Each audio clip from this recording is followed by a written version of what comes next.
Oh, am I not sharing? Sorry. No, I can't see your screen right now. Okay, hold on 1 second. Sorry. Let me get to the front.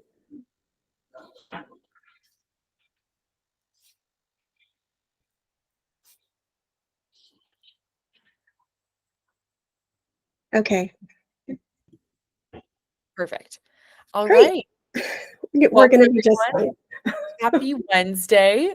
So today we're going to be talking about lead generation and how to nurture those leads more specifically to increase your conversion rate. And so lead gen is always a very relevant topic in real estate. And so we've got Kathy here, one of our managing brokers, and she is excellent. She's got a great presentation for you guys today. As always, feel free to utilize the chat with any questions. We'll have a little Q&A session at the end, but periodically Kathy will stop, ask if anyone has any questions. Feel free to unmute, or like I said, include any questions or commentary in the chat as we continue on.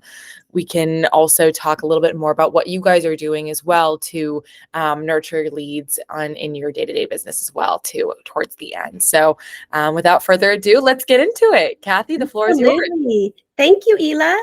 Yeah, I encourage you to use the chat feature to chat throughout this. And when there's a place to stop, Ela, you can interrupt me and ask questions that are relevant. Otherwise, we'll have a Q&A at the end.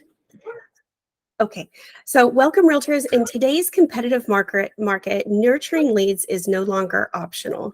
It's the secret weapon that will skyrocket your conversion rates. This presentation will explore proven strategies to cultivate relationships, keeping you top of mind and turning leads into loyal clients. So imagine your leads as seeds. They may not be ready to buy or sell today, but with careful nurturing, they'll blossom into loyal clients. Their journey for real estate can take months, so providing valuable information and staying top of mind is crucial. First impressions matter, so craft your compelling communication. When a lead expresses interest, respond promptly with a personalized message that acknowledges their specific needs. Don't just blast generic emails or texts. Tailor your content to their stage in the buying or selling process. So are they just starting, their search, or are they ready to make a move? Understanding their needs allows you to provide the most relevant information. So the power of automation. Technology is your friend. Leverage email marketing platforms to create automated drip campaigns. These targeted sequences deliver valuable content at strategic intervals, keeping your name fresh in their minds without overwhelming them. Drip campaigns allow you to nurture leads while you're busy focusing on other aspects of your business. Here's my favorite part of this presentation, the future of automation. Are you ready for all of this?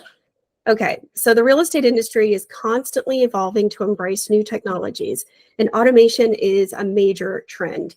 Here are a few possibilities. AI-powered lead qualification. So these are tools that can analyze lead data like demographics and online behavior to predict which leads are most likely to convert. This allows realtors to prioritize their outreach and focus on the most promising leads. Isn't that awesome? So, I like this one too, smart social media scheduling. So these tools can learn from your past performance and automatically schedule social media posts at the most optimal times for engagement. This frees up your time to focus on other tasks. All of this automation frees up your time, basically. Automated property video tours. I know we've seen the first generation of this in the last 10 years, but imagine using AI to create narrated video tours of properties from still photos. So something that truly looks like you're walking through. This could be a game changer, allowing realtors to showcase listings to a wider audience without the need for expensive videography equipment or paying someone to do it. I think all of this is going to be a time saver and a money saver. Hyper-personalized marketing materials. So new tools could leverage AI to automatically generate marketing materials like flyers and brochures that are tailored to the specific interests and needs of each lead. Imagine that kind of integration, how that would be so cool. Automated legal document review. So we're on our way. This could streamline the closing process for automating the review of standard legal documents. This would free you up to focus on complex negotiations. It's important to note that these are just a few possibilities, right? The actual landscape of automation tools in 2024 and beyond may be quite different. The trend towards greater automation is undeniable, and realtors who embrace these tools will likely have a significant advantage in the competitive marketplace. So we've spent some time in the future. Now let's go back to today and some of the tried and trues, right? So a one size fits all approach just won't cut it, right? Segment your leads based on interest, budget, and location. Offer relevant content like market updates, local area guides, mortgage tips. This demonstrates your expertise and positions you as a trusted resource. By showing you understand their unique needs, you build trust and rapport. Email has been the cornerstone for years and years, but don't neglect other channels. Consider social media ads, personalized text messages with market insights, or even handwritten notes congratulating them on life milestones. A multi-channel approach allows you to connect with leads on the platforms they frequent the most. Throughout your nurturing, cultivate trust. Be transparent, reliable, and always advocate for their best interests. Share success stories and testimonials, of course, to showcase your happy clients. You can use like Real Satisfied, or I think we just learned of one yesterday, Home Light, or I just learned of one. It's been around. When leads see you consistently putting their needs first, they'll be more likely to choose you as their realtor. I'm going to stop here for a moment. I'm sure all of you already use testimonial tools, but can somebody share which one that they are using right now?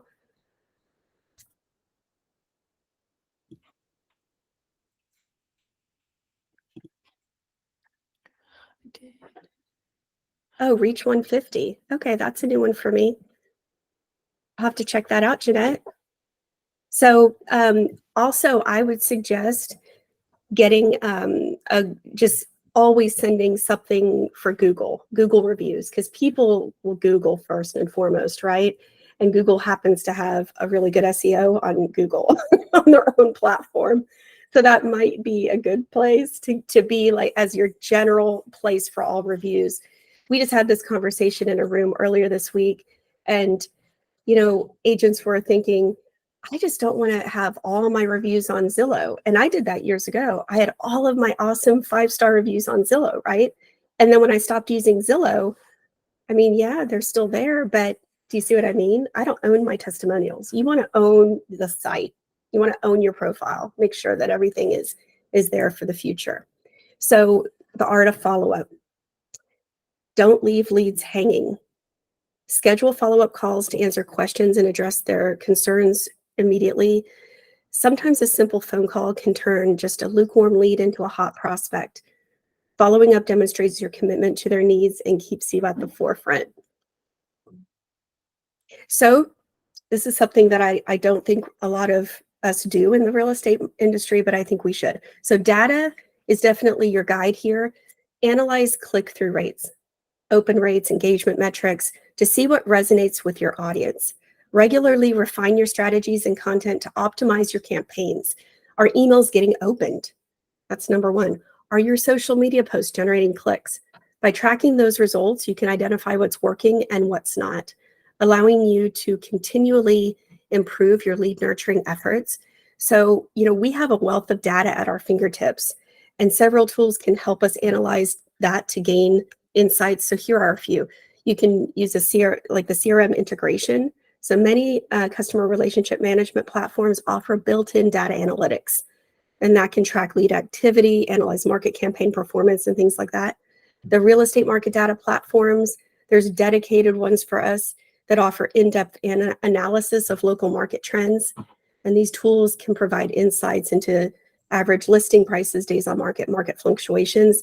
That can be from your MLS. Social media analytics tools like Facebook Insights provide data on your social media engagement, analyze, follower demographics, and track the performance of your posts, all of those things. Public data and mapping tools, that usually comes with your MLS membership. But there's government websites, mapping tools that offers access to public data. So we have a lot of data, right? Just in our systems that we pay for. So how about this? How about business intelligence platforms, BI platforms? So you can use these for just more sophisticated analysis capabilities. They can generate customized dashboards, generate reports, and things like that.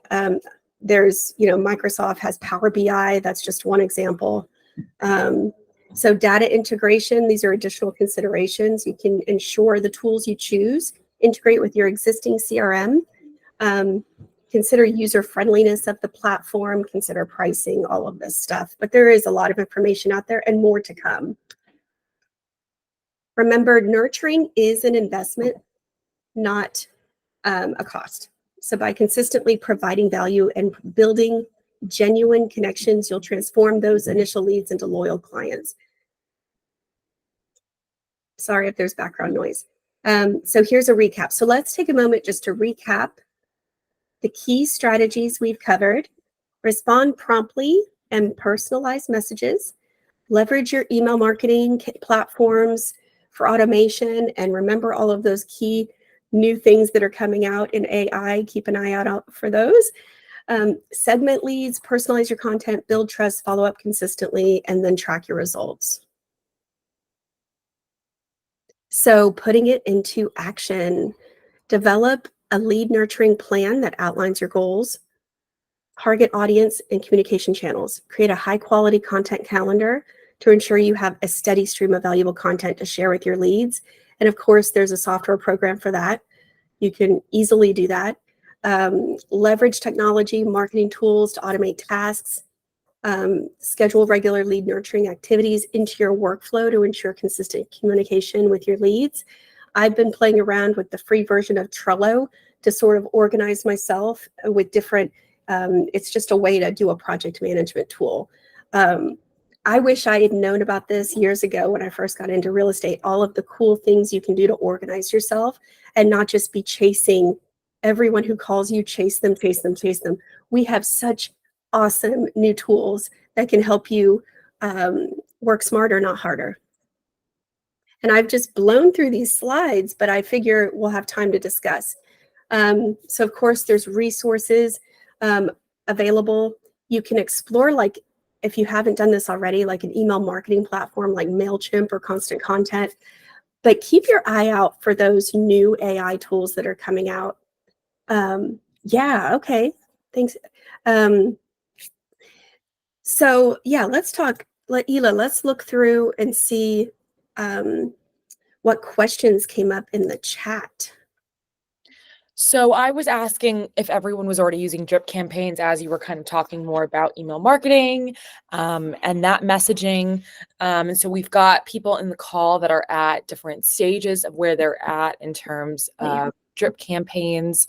But I think one of the biggest things is that I've noticed on these calls is that we discuss the strategies and what the theory is behind a lot of these things. What I kind of want to discuss a little bit in this call is how are you guys taking steps to implementation? Because that will look a little bit different for everyone based on their market, their schedules, what other commitments you may have. And so I think it's really, really helpful for agents in general just to see how is everybody else finding the time to do all of this? How are they getting all of these things done? And so I kind of want to open up the floor for discussion to see what is everyone doing right now to nurture their leads, and how do you kind of weave that into one, your day-to-day business operations, and two, maybe there could be a little bit of discussion of maybe some things that you're stuck on, maybe some things that you're trying to improve but aren't quite sure how. I want to open up the floor for that conversation as well. So would anyone like to start? Well, I am chomping at the bit to jump in because I can tell you where I'm kind of lost right now is in organizing my tools. You know, when I shifted over to Radius, just adopting all the Radius platform tools and stuff.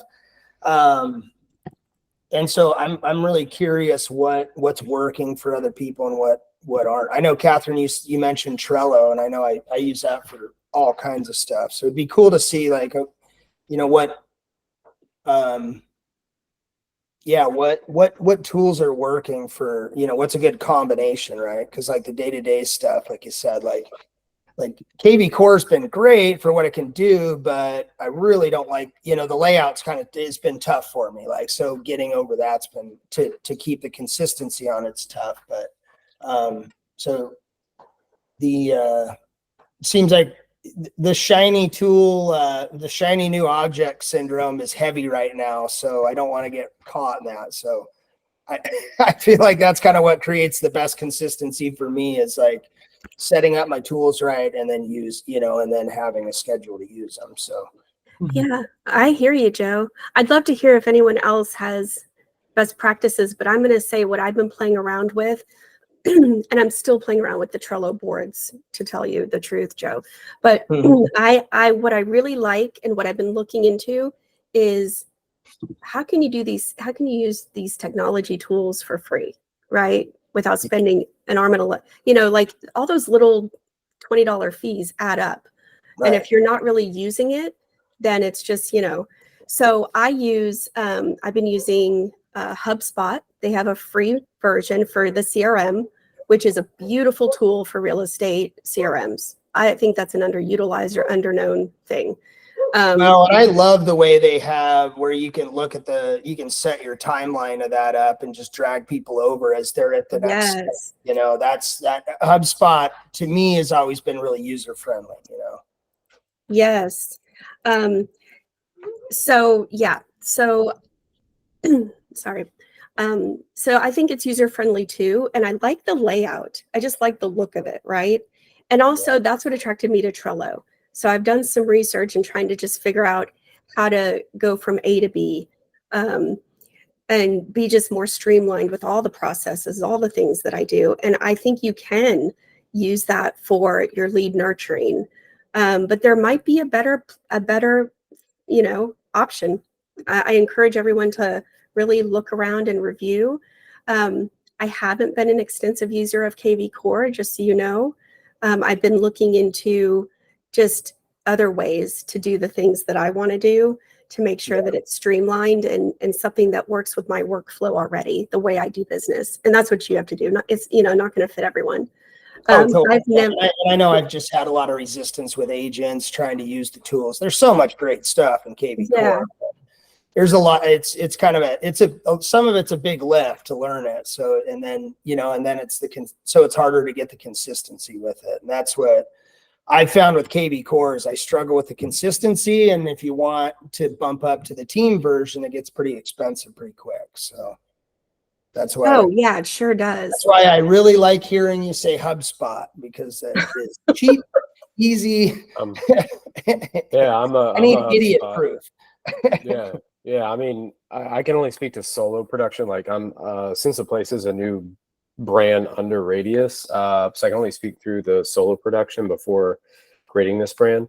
I used HubSpot. The great thing about HubSpot is it has Zapier integrations. So like it plugins to everything. So if you have other tools and APIs and AI automations, HubSpot can kind of be your mothership. And so like everything's plugged in.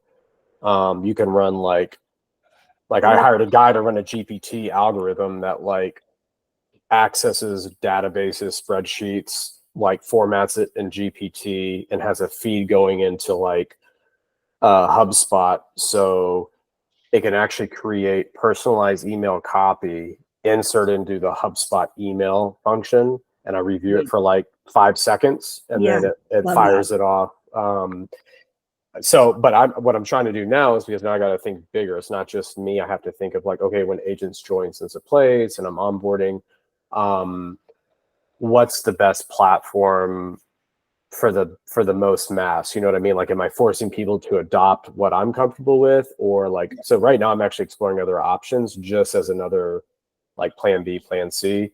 But I'm getting to a point where I have to make a decision as the head of the, I'll probably do HubSpot for the brand, and offer training as much as I can. And I have contractors and VAs like in the Philippines and other places that are experts at this stuff.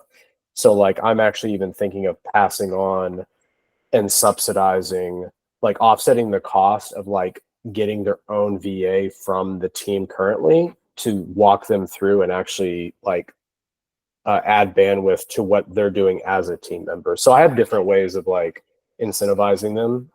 So I just got to figure out how to do it.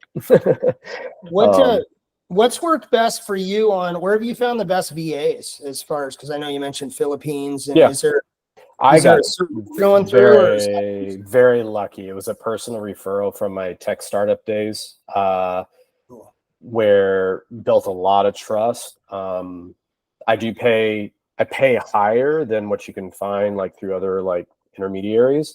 Yep. But it's a trust thing, so much so that I give all my login credentials to certain platforms, which also show some of my credit card information. Yeah.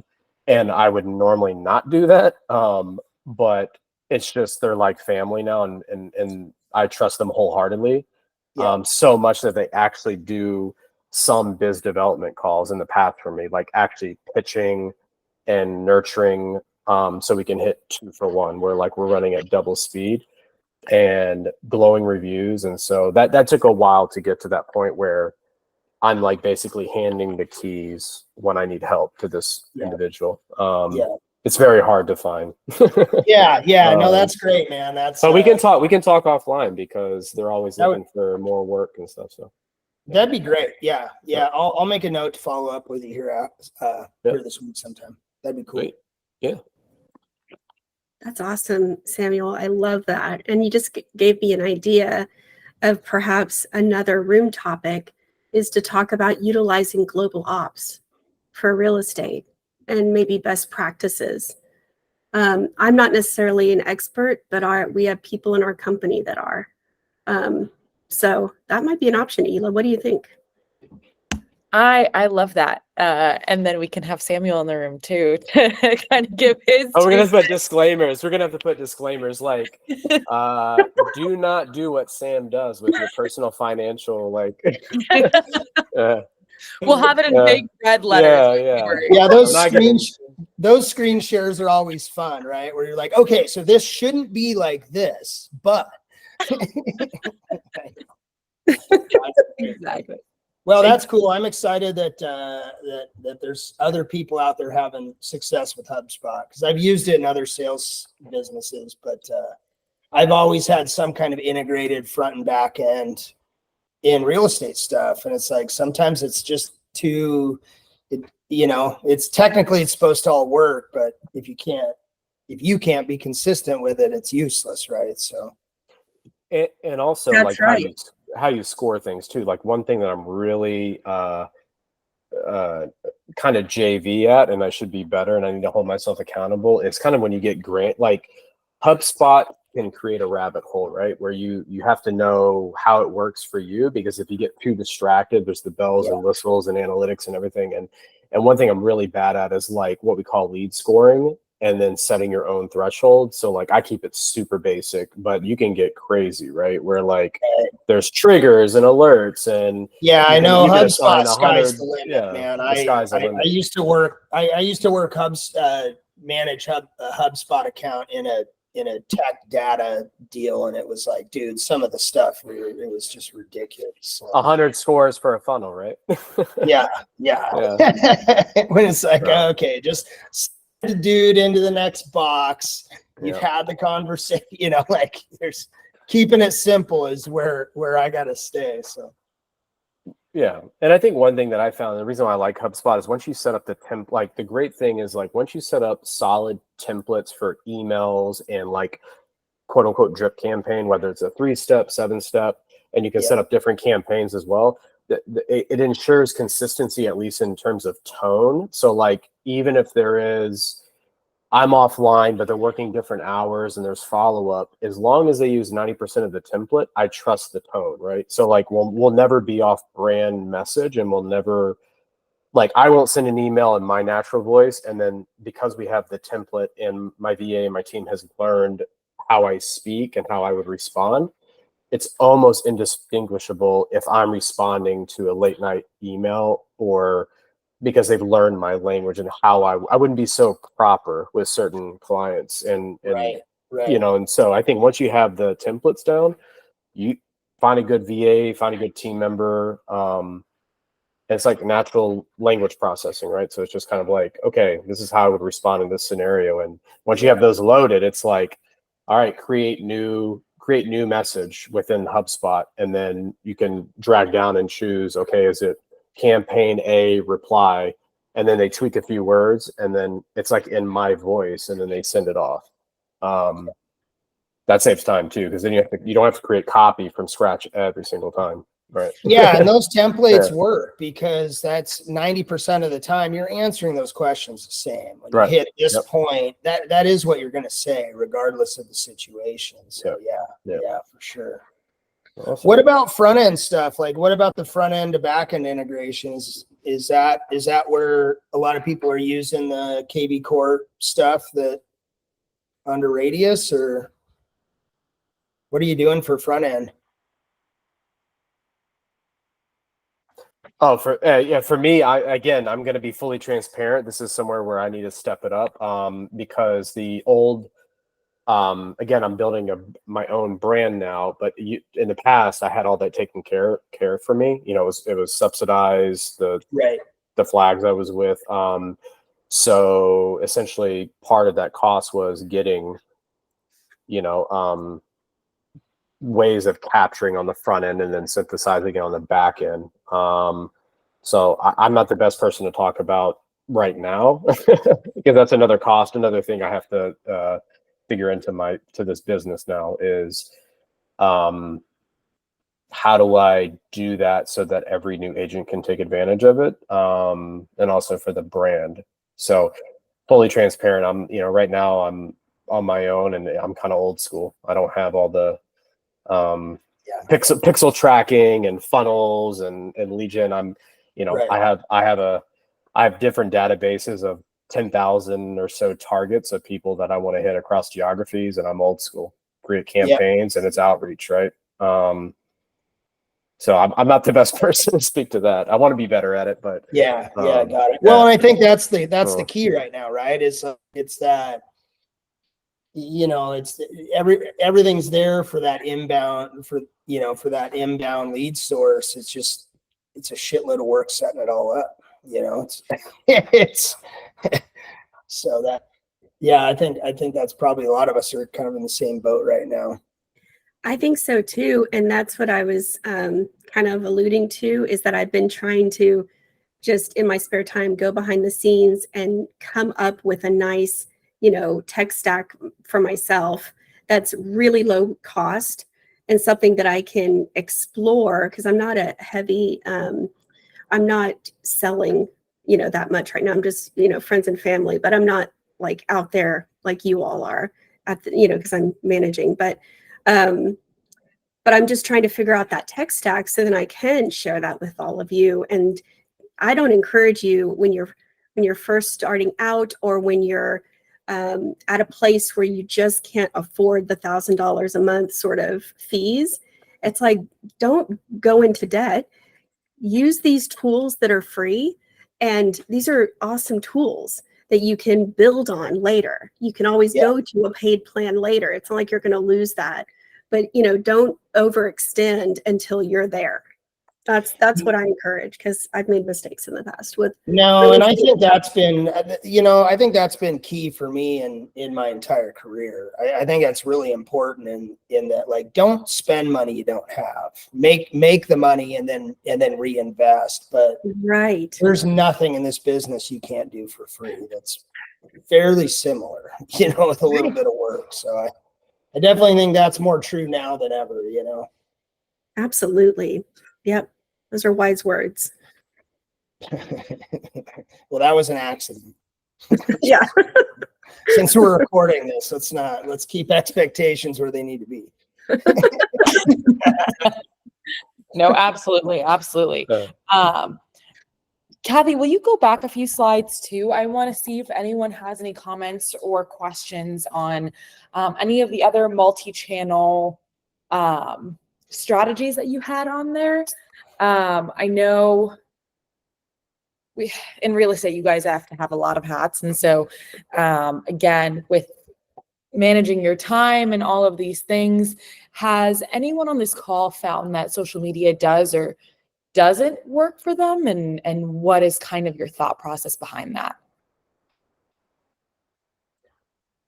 I mean, I think for as far as lead nurture, I think as long as unless, I mean, social media, I look at it as a two-sided thing. You've got your paid advertising, which is, directed to the right clients for new business, which, can be it can open some doors, but can be a long, a long like process to get that for the rapport building, right? Because it's more you're skeptical, Zillow, I just want the price kind of stuff. But then I think more importantly has been how to integrate and use it to just stay top of mind with people that are with your sphere.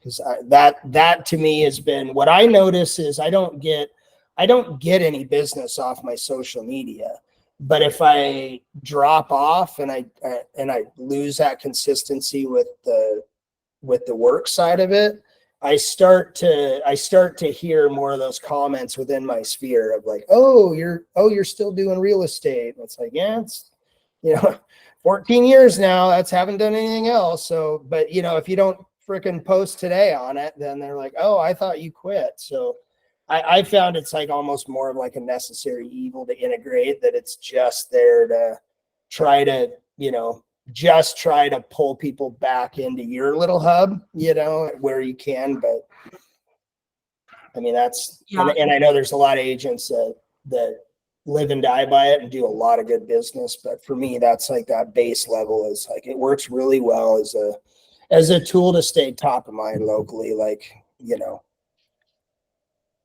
Yeah, absolutely, Joe. That's exactly what Jennifer said as well in the chat too, that social media is a necessary evil. That's kind of the consensus that I've seen a lot with agents, is that they don't love using it just because it's not necessarily something that they get a ton of leads from that end up converting, but it's one of those things that gives you that kind of brand awareness as an agent, because you're not just selling your service, you're kind of selling yourself as a real estate agent. And so you want to make sure that presence aligns with who you are as an agent brand. So I'd love to hear what anyone's doing in terms of social media, if they're using any of the tools. I know Jaynette's on this call and she's done a lot of really fun, cool stuff with social media. I don't know if anyone's making reels or if that's something that you guys are seeing as a waste of time. I'd love to hear everyone's feedback on that as well too.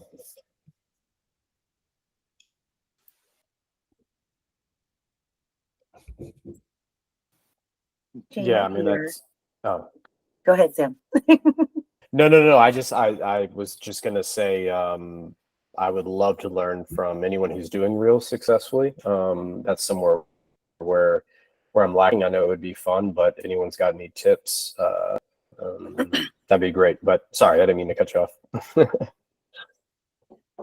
You didn't cut me off. It's fine. I will tell you that there's some new algorithms in there, and they're like making the reels more relevant and putting them in places where you may not have your clientele. So you'll get a lot of new likes and looks and people following you if you do a lot more reels.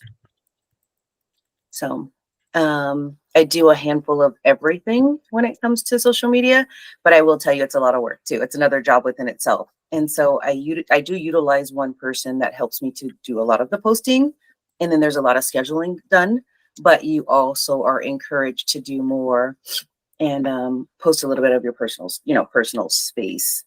And that's what gets you a lot of the views and likes. I will tell you, as much education as you put out there, it's great, but they mostly begin looking when you're personally on there, and then they'll look at everything else.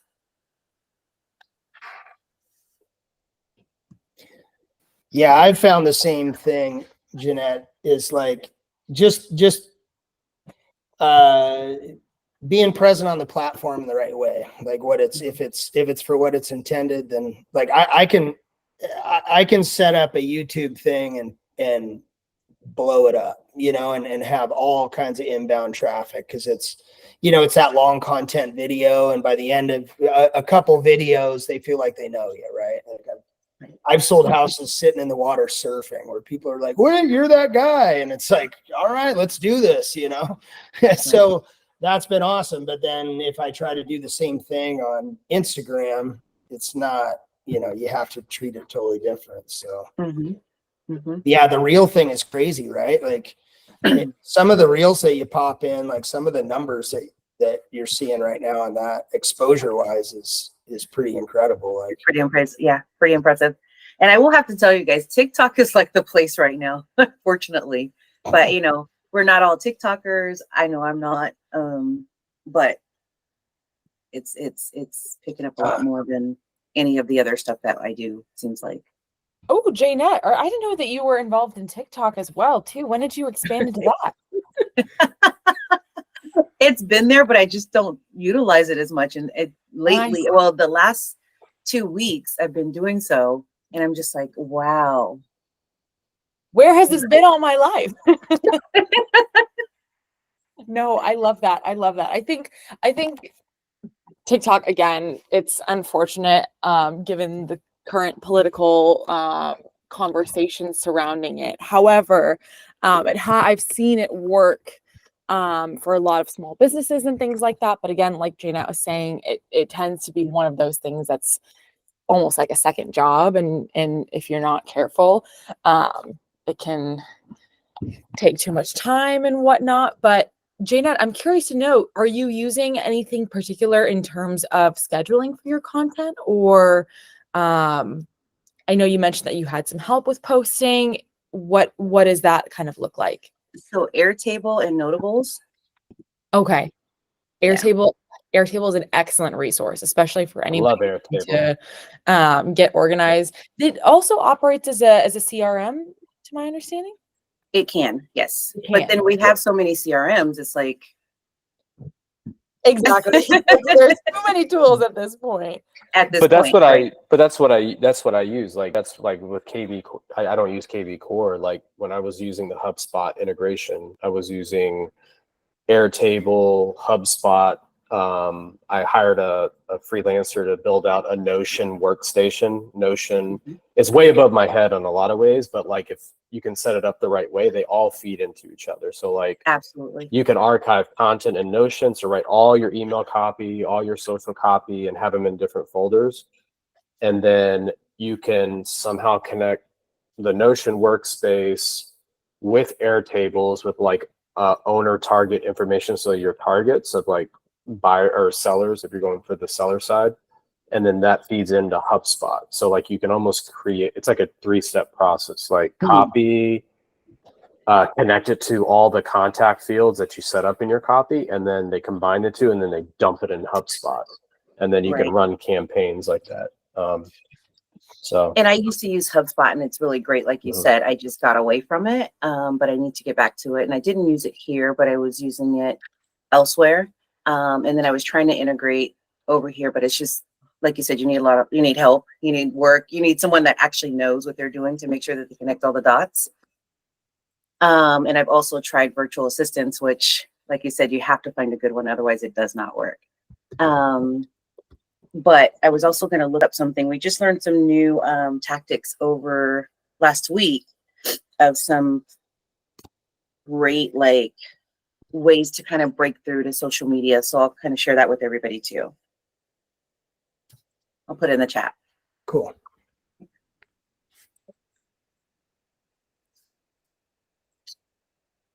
Jennifer also said that they've been using Later for scheduled posts. I'm not familiar with Later, actually.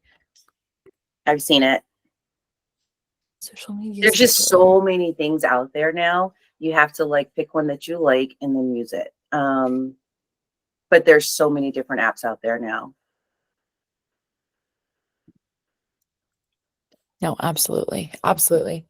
Have a great day, Sam. Thanks so much for joining. Take care. Talk to you guys soon. Take care. All right, bye-bye. See you, Sam. Jaynette, also, if you want to forward me some of those tips that you got from Detroit, I can circulate them to everyone that was on the call as well. You know exactly what I'm talking about. So yeah, I'll send it over to you, and then that way Hila can send it over to everyone. Perfect. Perfect. I know we're kind of winding down towards the end of our time too. So I want to make sure that no one has any last minute questions that we haven't addressed, any concerns, any additional comments on anything that Kathy has covered today. I want to make sure that we've left no stone unturned. Hey, Jaynette, real quick, have you used, did you ever use Hero Post for scheduling? No, not for scheduling. No. Okay, because it's one that I bought it super cheap a while back. Never tried it, but I need I don't have a social media scheduler that I'm using, so I'm gonna share another one. Has anybody used List Reports? I have not tried that. Okay, that's another good one, and it's free. And I'll share that as well. I'll just get your email and then share it. Cool. Here, I'll drop my email here real quick. Okay.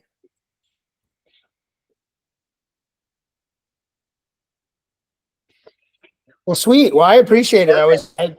You guys helped me with some good tools to go down the rabbit hole. And Catherine, if you ever want to schedule a quick little meet to go over what I've done with Trello, I've been using it for 10 years, or not 10 years. I've been using it for quite a while. At least. More than me. Okay. And it's just, I can just kind of show you what I've done, just different things I've done with it, examples and stuff. Awesome, Joe. There's definitely a lot of cool things you can do, but it's another one of those that it is whatever you want to build it to be. So exactly. I have to kind of see a lot of different things. I have to see different people's stuff just to be like, oh yeah, you can do that. That's right. So. Exactly. Yeah. Always learning. Absolutely. Yeah. Well, cool. Well, I got to hop too, so I appreciate everybody's time. No worries. Thank you everyone so much for joining us today. I hope everyone has a great rest of their Wednesday. We'll have these throughout the month and in the coming months, obviously. And so you're always welcome to hop in and join the conversation with us. Perfect. Right on. Thanks, guys. Awesome. Thank you all so much. Thanks, Hila. Bye. Have a good one, Jaynette. Of course, Jennifer. Thank you so much for joining.